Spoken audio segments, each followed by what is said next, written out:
દરેક દિવ્ય મુમુક્ષુઓને જય શ્રી કૃષ્ણ। આજનો દિવસ એટલે ગીતા જયંતીનો દિવસ, પરંતુ આપણા મનની અંદર કન્ફ્યુઝન હશે કે આ શ્રીમદ ભગવદ્ ગીતા કેમ પ્રગટ થઈ।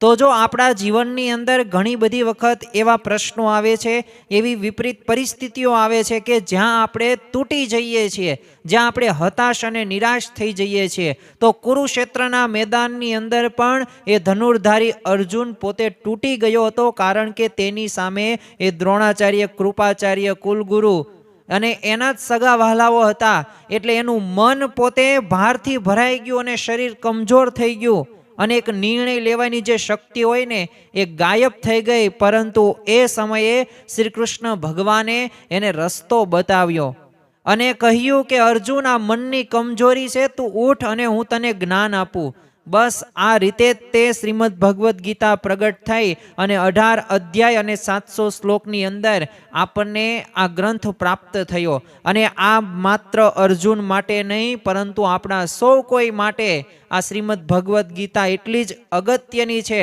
કારણ કે એ શ્રીમદ ભગવદ્ ગીતા આપણને કહે છે કે ડર નહીં, એ નિર્ણય લઈને તું આગળ વધ। તો હેપી ગીતા જયંતી।